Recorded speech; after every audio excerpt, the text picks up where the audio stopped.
28.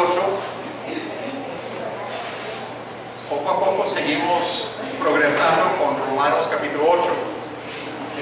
No terminamos hoy, obviamente, pero la próxima vez que me corresponde, puede ser que terminemos. Sí, no me comprometo con seguridad, pero pienso que es una unidad que se puede manejar.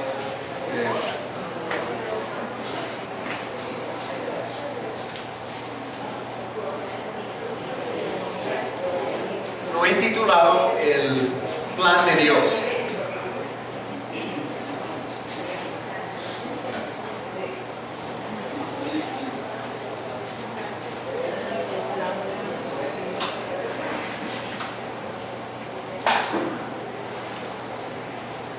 Un texto de hermenéutica, algunos van a reconocerlo,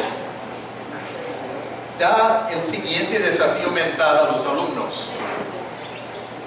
Un creyente perdió su empleo durante la recesión económica de 1974 y 75 en los Estados Unidos. Él y su esposa interpretaron a Romanos 8:28. Todas las cosas les ayudan a bien, en el sentido de que él perdió el empleo a fin de que Dios pudiera darle uno mejor remunerado. En consecuencia, él rechazó diversas oportunidades de empleo de menor o igual remuneración al que tenía antes, y permaneció en la condición de desempleado por más de 2 años antes de volver a trabajar. ¿Entendieron? Estas dos personas, este matrimonio, ¿entendió correctamente el pasaje? Implica que siempre Dios utiliza las cosas para mejorar nuestras condiciones o comodidad. Implica falta de sufrimiento, falta de dolor, placer, mejor salario y cosas por el estilo. Vamos a leer Romanos 8, 28 al 30. Después oramos. Después doy un poquito más de introducción del pasaje anterior. Romanos 8, 28. Y sabemos que a los que aman a Dios, todas las cosas les ayudan a bien. Esto es, a los que conforme a su propósito son llamados. Porque a los que antes conoció, también los predestinó, para que fuesen hechos conformes a la imagen de su Hijo, para que Él sea el primogénito entre muchos hermanos. Y a los que predestinó, a estos también llamó. Y a los que llamó, a estos también justificó. Y a los que justificó, a estos también glorificó. Oremos. Reconocemos, Padre, que tu palabra es tu mensaje para nosotros, tu revelación de ti mismo. Y necesitamos la asistencia de tu Espíritu para guiarnos a reconocer lo que significa y lo que es la aplicación para nuestras vidas. Guíanos durante este tiempo de meditación en tu palabra para sacar provecho para nuestras vidas, para estar alerta, para captar las palabras importantes que tú habías dado aquí a nosotros. Te lo pedimos esto en nombre de Cristo Jesús. Amén. En la sección anterior, los versículos 18 al 27, dice claramente que las aflicciones del tiempo presente no son comparables con la gloria venidera que va a manifestarse en nosotros. Nosotros y la creación misma hemos sido impactados por el pecado y sus consecuencias. La creación gime anticipando su futura liberación. Nosotros también gimimos dentro de nosotros mismos, esperando la adopción, la redención de nuestros cuerpos. Dios nos dio su Espíritu como primicias, como garantía del futuro que Dios cumple lo que nos da. Y en los versículos 26 y 27 específicamente afirma que el Espíritu Santo nos ayuda a compartir con nosotros la carga que experimentamos. Nos ayuda a encargar lo que son las cosas que tenemos que enfrentar. También el Espíritu intercede por nosotros según la perfecta voluntad de Dios mientras oramos.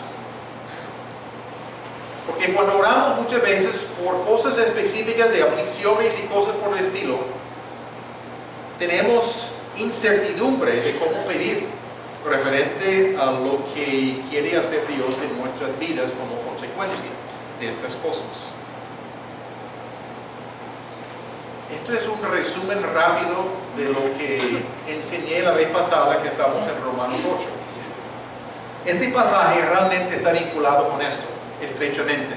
Solamente la vez pasada, digo, es demasiado agregar estos versículos, sencillamente necesitaríamos otra hora y no es lo propicio. Entonces ahora mismo hay que entender el vínculo que lo que se está enseñando allí. En algunas de las Biblias hay subtítulos. Entre versículos 27 y 28 hay que borrar los subtítulos. Los subtítulos no existen en la Biblia. Los subtítulos son puestos por los hombres y a veces ayudan y a veces perjudican. En este caso es mejor no tenerlo. Entonces yo considero que es preferible no prestar atención a los subtítulos en su Biblia porque a veces interrumpe lo que no debe interrumpirse. Y nunca debemos leer subtítulos en lectura pública de la palabra, porque eso no es la palabra de Dios. Eso son cosas, y en diferentes versiones de la Biblia tienen diferentes subtítulos, en diferentes secciones. Entonces es mejor no confundirnos y pensar que Dios había puesto ese subtítulo. No, para nada, para nada. Ok, sigamos. Dios manifiesta su soberanía. ¿Sí? Y dice claramente el texto, todas las cosas les ayudan a bien. Parece por la forma como Pablo lo menciona, que era una verdad conocida. Y realmente entre los judíos, aún del Antiguo Testamento y de ese tiempo, parece que sí era una verdad conocida. Puede ser en diferentes palabras, pero era algo reconocido realmente. La pregunta que tengo es, ¿qué incluye todas las cosas? Es una pregunta donde pueden participar con ideas. ¿Qué incluye esa frase, todas las cosas les ayudan a bien?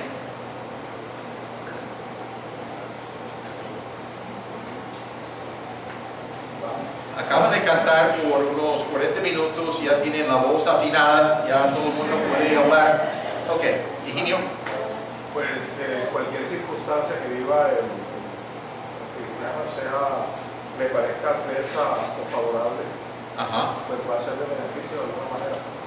Ok. ¿Alguien más? Cualquier circunstancia, aún las adversas.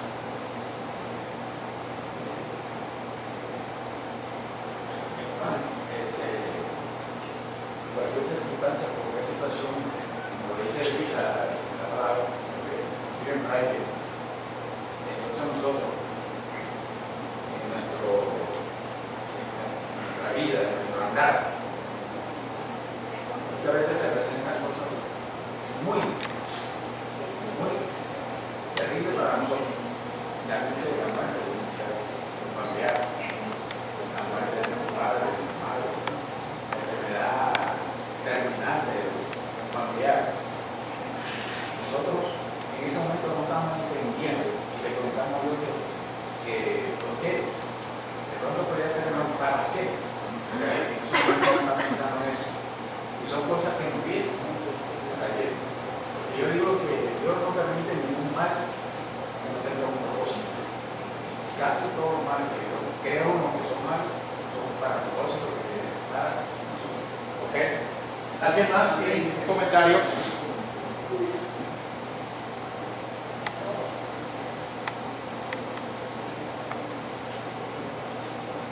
En el contexto de los versículos anteriores, habla de las aflicciones, como se ha mencionado.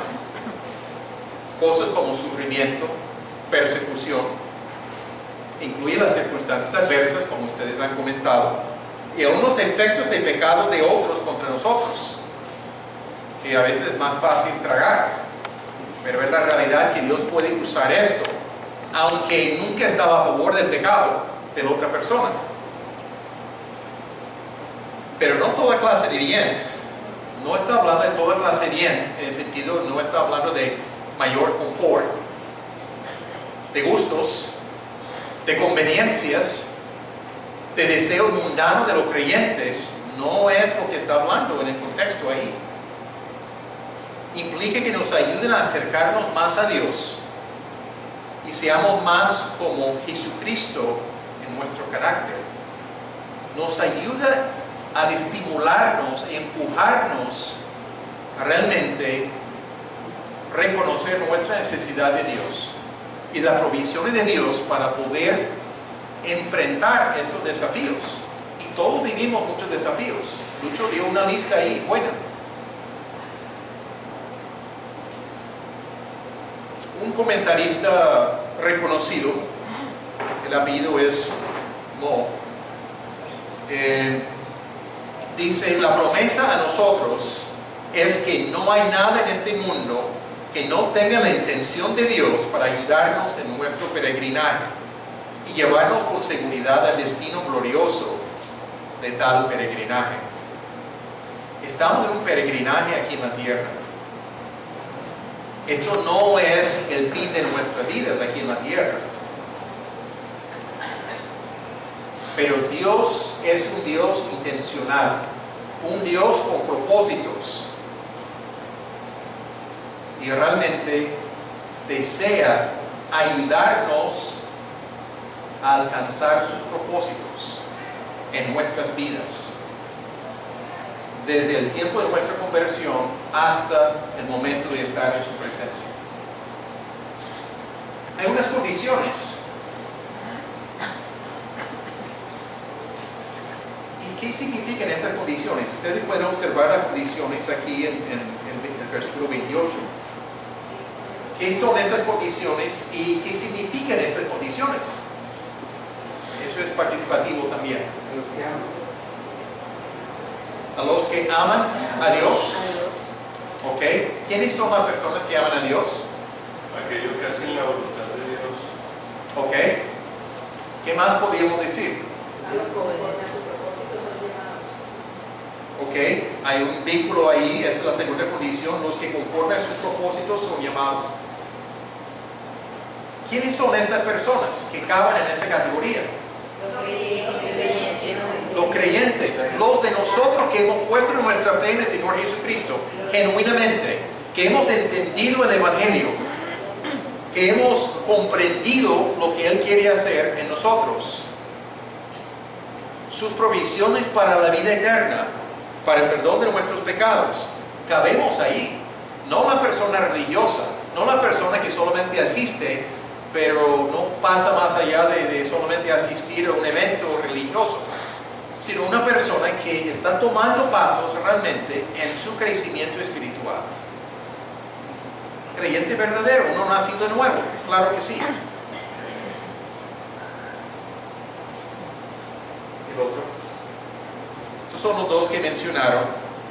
Cuando habla de los que conforme a sus propósitos son llamados, está hablando de un llamamiento especial o eficaz de Dios.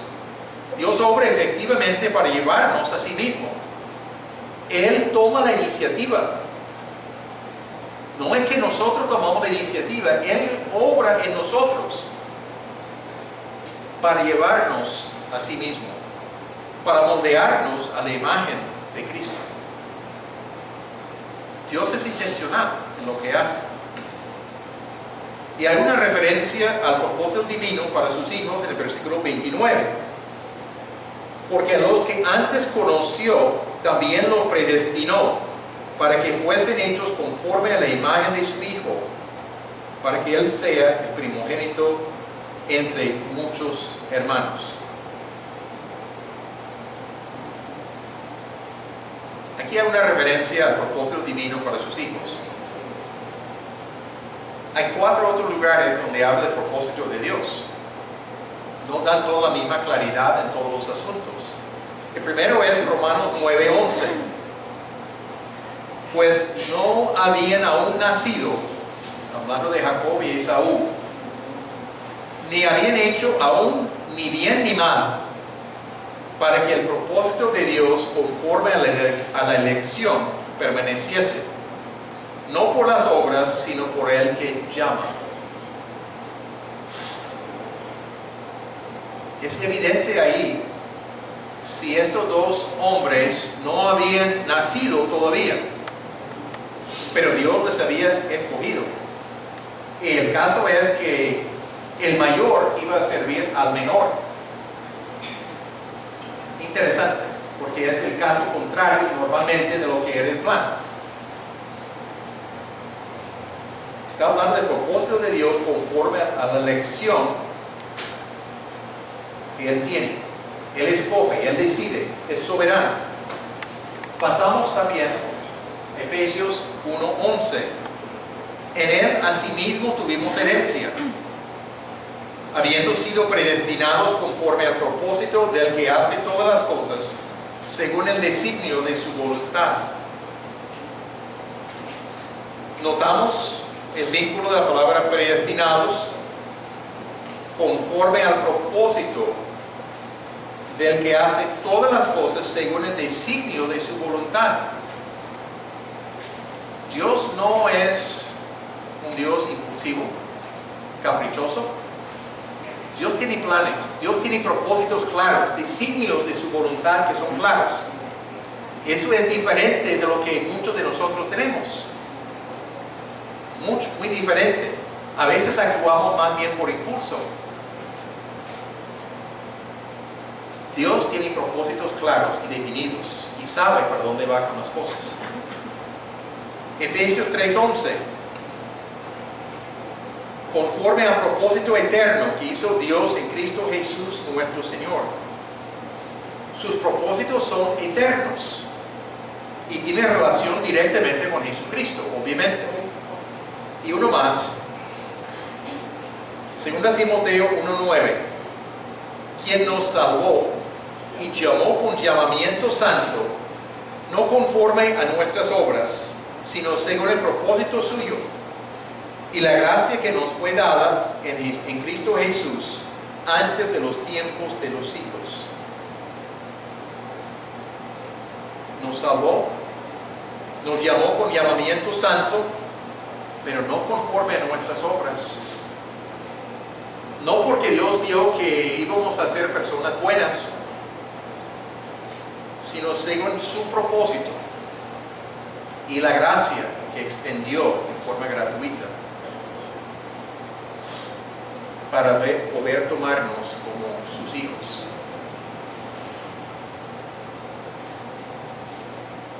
Según el versículo 29, los creyentes van a ser hechos conformes a la imagen de Jesucristo y participar en su gloria.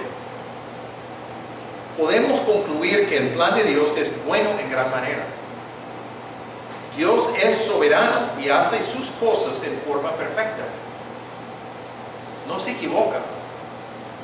Nosotros podemos evaluar y decir, no, con esto definitivamente Dios se equivocó. Puede ser el pensamiento que llegue a la cabeza en un momento dado, pero no es cierto. Y sabemos por dentro que no es cierto. Entendemos eso. A veces el pensamiento puede llegar a la cabeza y tenemos que rechazarlo. Dios sabe lo que hace y por qué lo hace. Dios es un Dios con propósitos, un Dios con designios de su voluntad. No es un Dios que hace las cosas al azar. Es un Dios deliberado. Eso nos debe dar confianza. Es nuestro Dios y sabe lo que hace. Dice ahí, ¿sí? El propósito de esta conformación para que Cristo sea el primogénito entre muchos hermanos. El primogénito habla de preeminencia. Estamos hablando de rango superior a todos, supremacía, pero está diciendo también que comparte sus privilegios con sus hermanos, nosotros. Increíble. Él es primogénito entre muchos hermanos, dándonos esa palabra de hermanos del Señor Jesucristo.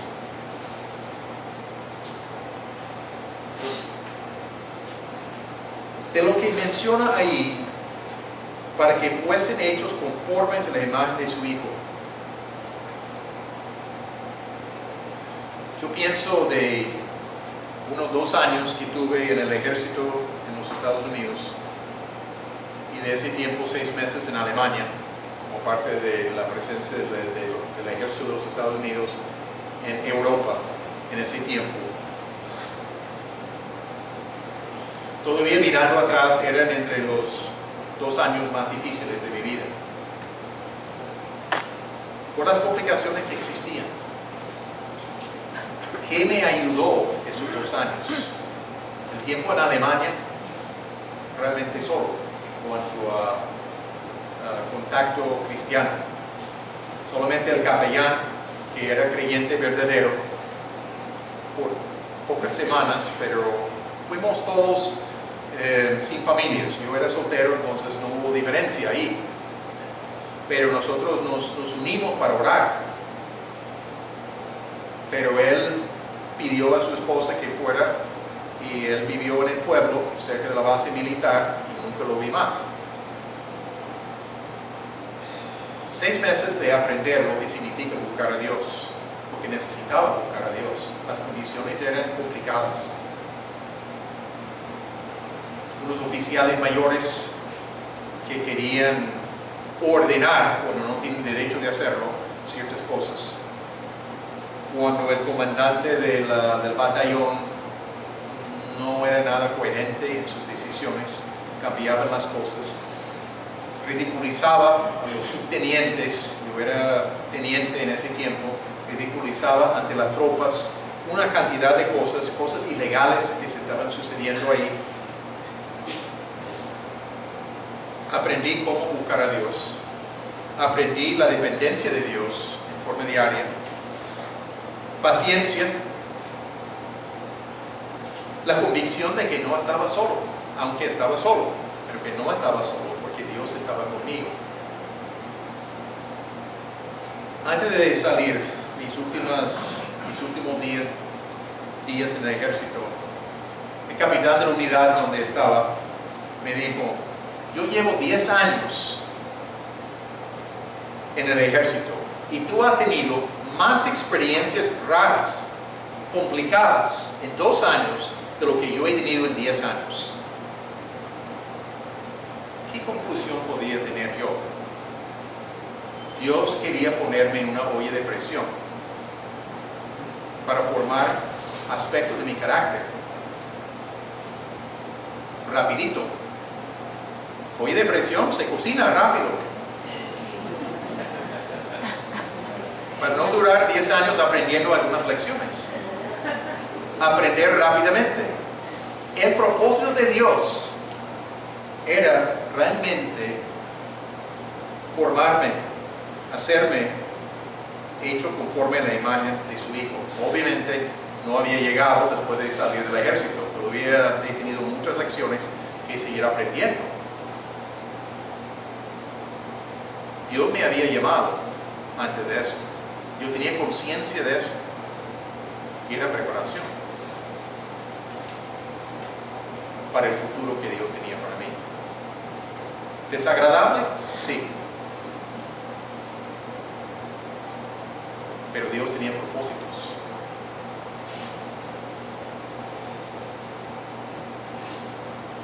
En el versículo entre 29 y 30 hablamos de, podemos seguir, presenta 5 cláusulas paralelas para mostrar el plan de Dios. Se llama la cadena de oro entre muchos eruditos de la Biblia, la cadena de oro. ¿Cuáles son estas 5 cláusulas que observamos?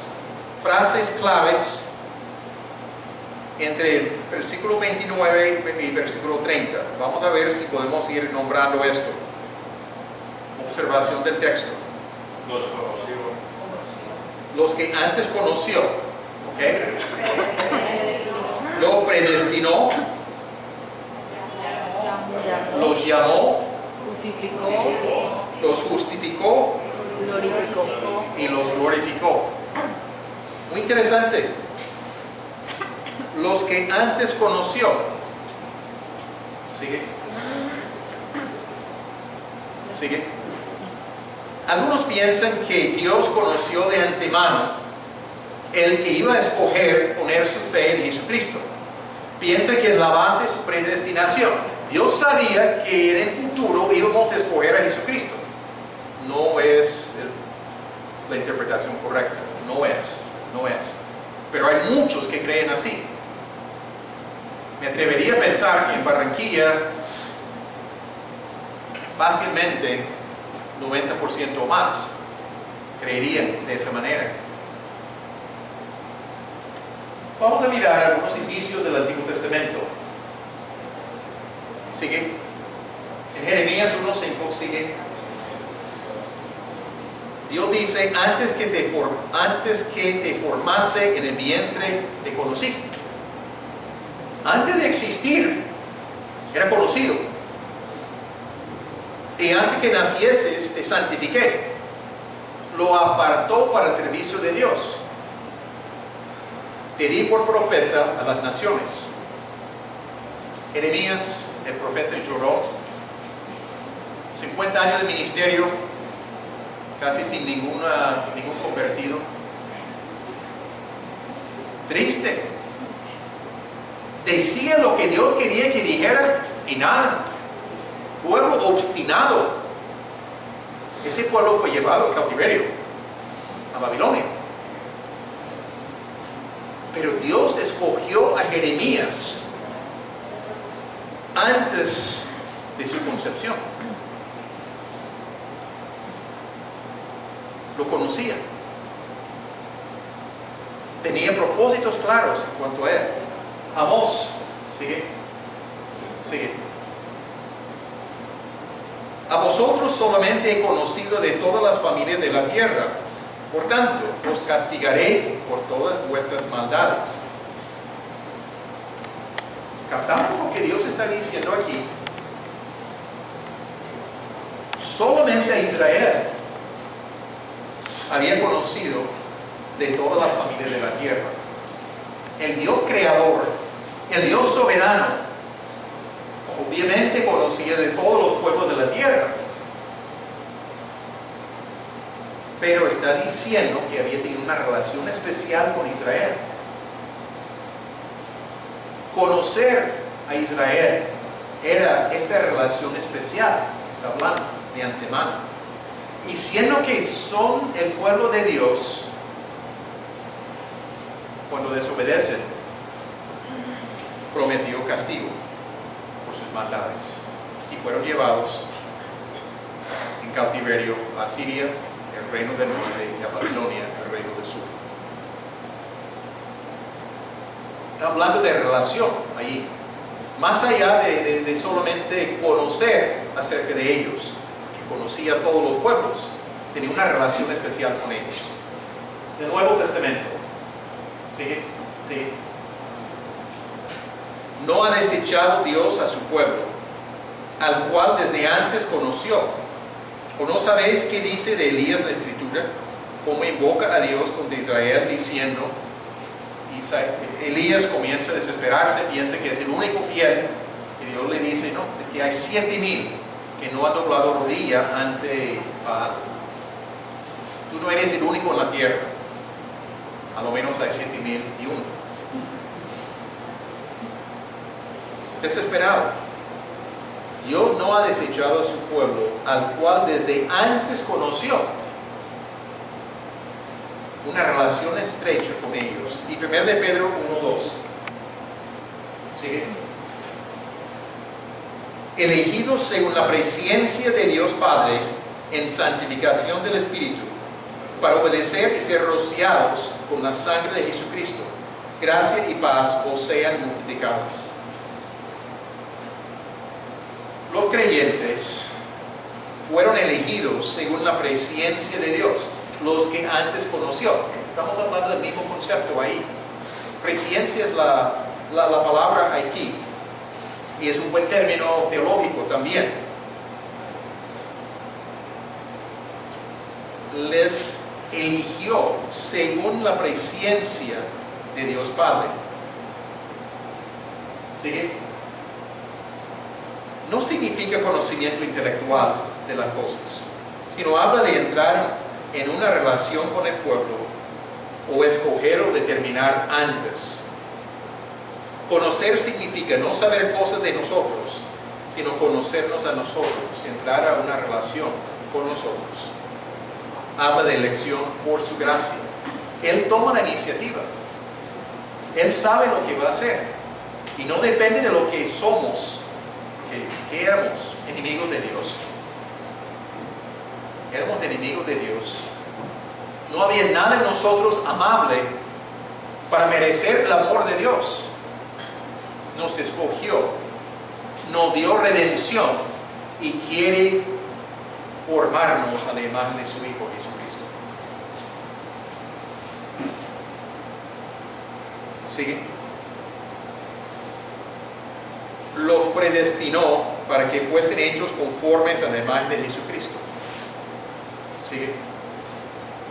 Habla de una decisión por la gracia de Dios de llevar a cabo su plan. Los dos conceptos, ¿sigue?, la presciencia y la predestinación, toman en cuenta la soberanía de Dios. Dios decide algo y lo lleva a cabo en la predestinación.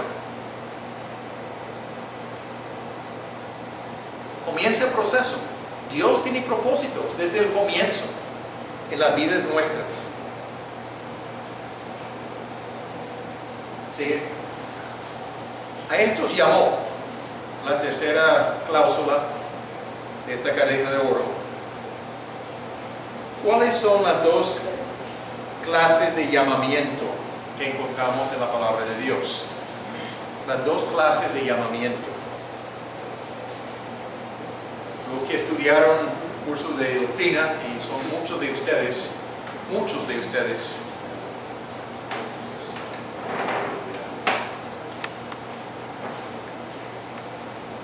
nadie se acuerda y nadie tiene la confianza para... Llamamiento eficaz es uno, correcto. Llamamiento santo sí está bien, pero no es una categoría en sí. Depende del contexto, puede ser el llamamiento especial o eficaz. Okay. Llamamiento general. Doy un ejemplo. Sigue. Dos clases, sigue. Llamamiento general extendido a todos, sigue. Porque muchos son llamados y pocos escogidos. Un llamamiento general que escuchan el Evangelio. Pero no es lo mismo que el llamamiento específico, especial. ¿Sigue? La segunda clase es llamamiento eficaz o especial. ¿Sigue? Puesto que los hombres están perdidos en pecado, cegados en cuanto al entendimiento e incapaces de creer en nosotros mismos, alguna acción de parte de Dios es necesaria para facilitar el arrepentimiento y la fe. Esto se llama llamamiento especial o llamamiento eficaz o efectivo.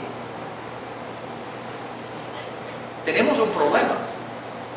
Estamos perdidos, separados de Dios, cegados en cuanto a nuestra comprensión de las cosas, incapaces de creer en nosotros mismos, independiente de la obra de Dios en nosotros. Y Dios toma iniciativa. Eso es el llamamiento especial o eficaz. Sigue. Millard Erickson, un teólogo de renombre moderno, contemporáneo, ahora mismo, dice lo siguiente: el llamamiento especial significa que Dios obra de una manera particularmente efectiva con los elegidos, capacitándolos a responder en arrepentimiento y fe, y asegurando que respondan así. También hacemos este comentario. El llamamiento eficaz incluye una presentación del Evangelio, donde el Espíritu Santo está obrando en forma poderosa para contrarrestar los efectos del pecado y capacitar a la persona a arrepentirse y creer. Esa presentación del Evangelio puede ser una sola sentada, puede ser a través de tiempo, como usamos en lo que es el estudio básico, y otras maneras. El mensaje llega a ser tan atractivo que la persona responda en fe. Es efectivo en lograr sus propósitos. Dios obra en forma efectiva en nuestras vidas. ¿Sigue? A estos justificó, una referencia a los primeros 4 capítulos, realmente, y específicamente capítulo 3 y 4 de Romanos. ¿Qué es la justificación? Lo hemos repetido en varias ocasiones a través de Romanos 6, 7 y 8. ¿Qué es la justificación? Para repasarlo, para que se vuelva a estar bien cimentado en nuestra cabeza. ¿Qué es la justificación? Es el acto judicial mediante el cual Dios nos declara justos habiendo nosotros cometido pecado. ¿Okay? Se hace con base en la obra de Jesucristo en la cruz. Claro que sí. Y la apropiamos por la fe. Dios, como juez justo, nos declara sin culpa, porque tomó el sacrificio de Jesucristo, quien murió como nuestro sustituto. Es un acto judicial.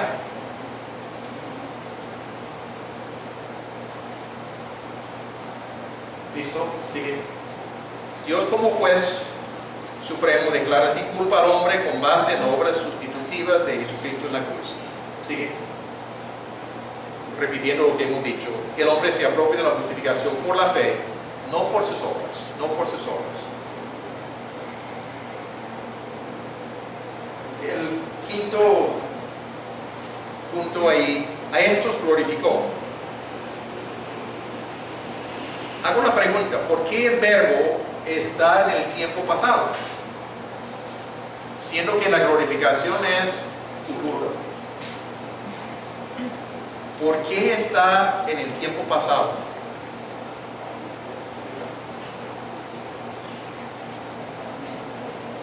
Quizás porque en la mente de Dios es un hecho ya. Sí, correcto. Hay una seguridad de esto. Dios no está limitado por tiempo. Nosotros estamos limitados por tiempo. Dios nos dio 24 horas en el día, 7 días en la semana, 365 días en el año. Estamos limitados por el tiempo. Dios no es así. Dios es eterno, no tiene ni principio ni fin. Dios lo determinó, es un hecho, debido a lo que Dios determinó en eso. Ok, sigue. Aunque es un acto futuro de Dios, el tiempo del verbo es pasado. Sigue. Indica la seguridad del hecho. Sigue. Dios no está limitado al tiempo. Implícitamente la santificación está incluida. La santificación progresiva es este proceso de hacernos conforme a la imagen de su Hijo, de crecer en santidad, de crecer en nuestro carácter. Eso ya habló Pablo anteriormente en Romanos 6, 7 y 8. Ese proceso gradual de conformarnos a la imagen de Cristo. Y la glorificación habla de cuerpos resucitados y transformados que se juntan con Cristo en su gloria. Nuestra esperanza, algo que sucede en el futuro y es seguro totalmente, completamente seguro. En esta sección notamos que todos los verbos están en el pasado. ¿Listo? Para Dios todo está determinado. No hay dudas. No está pensando, ¿y ahora mismo qué hago? Un técnico en fútbol está ahí y ve lo que está sucediendo y decide meter un cambio, 2 cambios, algo así para variar la estrategia, cambia sus posiciones, etcétera. En eso está planeando en el trajín del partido y toca hacerlo. Dios no es así. Dios tiene capacidades mucho mayores que las capacidades nuestras. Lo que inicia, Dios termina. Su presencia, la predestinación, el llamamiento eficaz, la justificación y la glorificación. Y eso nos da seguridad. Dios no es caprichoso. Dios sabe lo que hace y cómo hacerlo. De aplicaciones, pensemos. ¿Sigue? Uno más. Yo detecto aquí una promesa universal para los creyentes. Dios utiliza todas las cosas para nuestro bien definido por Dios, incluyendo situaciones y circunstancias adversas, persecución y toda clase de aflicción, con el fin de hacernos conformes a la imagen de Jesucristo. Una promesa universal, podemos confiar en Dios en cuanto a eso. La situación contemporánea. Voy a describir algunos pensamientos que tuve al respecto en cuanto a eso. Hay una tendencia de pensar solo en placer, comodidad y ganancia personal, y no en crecimiento espiritual y desarrollo de nuestro carácter. Vivimos en un plano distinto, no tan profundo muchas veces. Pensamos solamente en lo práctico y no en lo más profundo de lo que Dios quiere hacer en nosotros. Vivimos sin conciencia de lo que es realmente importante. Tendemos a pensar igual al mundo muchas veces. Paso de implementación respuesta. Recomiendo lo siguiente. Manera de aplicación específica. Aprender a dar gracias a Dios por el sufrimiento y circunstancias adversas, porque Él quiere usar estas cosas para sus propósitos. No es fácil pensar eso. Es más fácil quejarnos. Y si no exteriormente, interiormente. Sigue. Pedir entendimiento a Dios para comprender cómo Él quiere usar estas situaciones complicadas para lograr sus propósitos. No siempre es obvio. Dios puede dar luz. ¿Sigue? Animarnos con el hecho que Dios es soberano y lo que ha iniciado, la presencia, la predestinación, el llamamiento eficaz, la justificación, termina completamente en la glorificación. Dios no hace las cosas a medias. Lo que inicia termina. Confianza, animarnos. Por último, confiar que Dios desea obrar en nuestras vidas para nuestro perfeccionamiento y el desarrollo de carácter en vista de la eternidad en su presencia. Dios hace las cosas bien y no debemos temer que nuestras vidas están en sus manos. Tenemos que comprender sus propósitos y no solo vivir de acuerdo con los nuestros.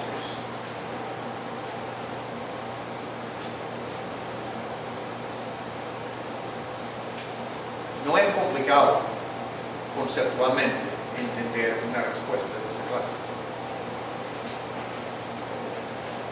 pero requiere compromiso de nuestra parte, de buscar a Dios, de pedir sabiduría de Dios, de repasar pasajes como este y otros, porque necesitamos realmente aprender a obtener la perspectiva de Dios en las cosas y no quedarnos solamente pensando en nuestros propósitos de ver los propósitos de Dios que son mucho más altos, mucho más profundos que los nuestros.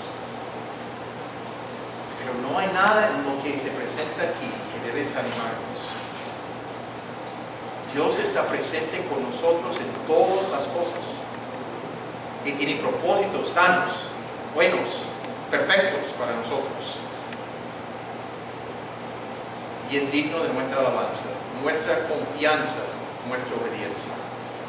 Oremos.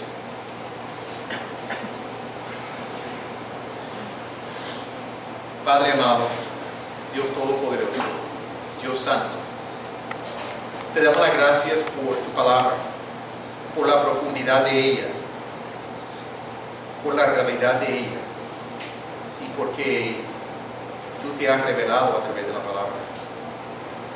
Y podemos conocerte, podemos entender cosas mucho más profundas de lo que hemos entendido anteriormente. Obra en nosotros, Padre, para ser un pueblo despierto a tus ideas, tus perspectivas, a tus planes, a pensar específicamente de lo que tú quieres hacer en nosotros a través de muchas circunstancias y situaciones adversas. Gracias, Padre, por la manera como tú vas a obrar en nosotros y ayudarnos a pensar mucho más a fondo. Te lo pedimos esto en nombre de Cristo Jesús. Amén. Estamos despedidos.